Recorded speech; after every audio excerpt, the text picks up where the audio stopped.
One question I get asked all the time from brand new artists, and you're probably wondering as well because you clicked on the video, is what is the difference between an opaque paint and a transparent paint?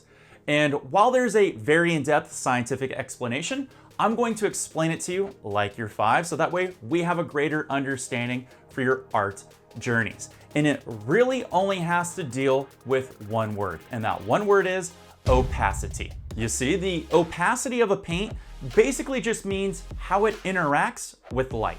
Opaque paints are more reflective, not to be confused with shiny or glossy. Those are actually finishes to a dried paint. You see, opaque paints cover and hide what's underneath them, whereas transparent, or sometimes called translucent paints, allow for more light to just pass right through them. Basically, they're see-through to some degree and scale. Understanding that different paints have different opacities gives you, the artist, greater command over techniques like glazing, layering, color mixing, covering up mistakes entirely, or you can do awesome techniques like pulling colors forward from your base tone or grounding color that you first put on your canvas. Or even just grounding your canvas in general. Probably should have led with that one because that's probably one of the most important ones. Now, no paint is fully opaque or fully transparent. They're kind of like more close to one or the other. So make sure you test and research your paints before you use them,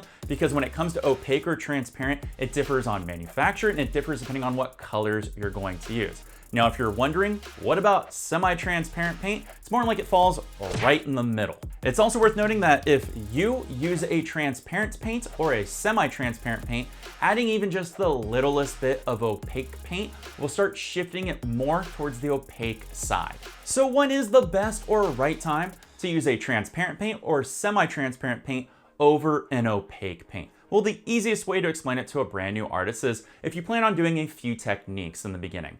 And those techniques would be if you plan on grounding your canvas or washing your canvas and you have a template underneath with a stencil, you'll be able to see it with a transparent or semi-transparent paint. If you plan on adding certain see-through layers, or you want to do any shading or glazing or have a smooth transition of colors or casting on top of another layer, those are the perfect times to use a transparent or semi-transparent paint. A great and easy golden rule when it comes to transparent and semi-transparent paints is think about when you look at your painting, what do you want to reveal underneath? And that'll give you a good indicator if you want to use a transparent or semi-transparent or go with an opaque paint. So what's an easy way for you to tell if the paint you're using or considering buying is transparent, semi-transparent, or opaque? Well, there's a few ways to tell. Generally, you can just look at the bottle or tube. Some manufacturers, like my Gamblin 1980 series, will just print right on the bottle if it's transparent, semi-transparent, or opaque. Or if you have something like Winsor Newton, there will be a shape on the back, sometimes a square or a circle. If that square or circle is filled in, it's opaque. If it's just an outline, it's transparent. If it's got a line through it, that means it's semi-transparent.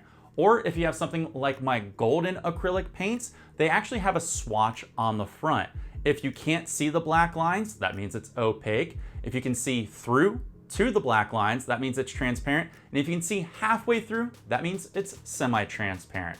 The last way, you got to do a little bit of research. Most manufacturers on their websites will have swatches, and on those swatches, it'll show you if it's opaque, transparent, or semi-transparent, sometimes using those same black lines. Understanding how there's different strengths of opacities in paints that create opaque, semi-transparent, and transparent paints gives you greater control and allows you to be more creative within your paintings, and I'm glad I can help you out.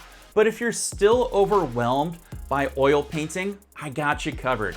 Down in the video description, I have a downloadable PDF that's gonna tell you all the best supplies to get for the best budget-friendly prices to give you a leg up on the competition so you don't waste your time or money. And when you download that PDF, I'm gonna put a couple of videos over to my side that show you how to be a better landscape painter when you start using those oil paints. I'll catch y'all later. Hopefully you found this educational, and if you did, leave me a comment down below and smash that subscribe button. Take care, and of course, peace.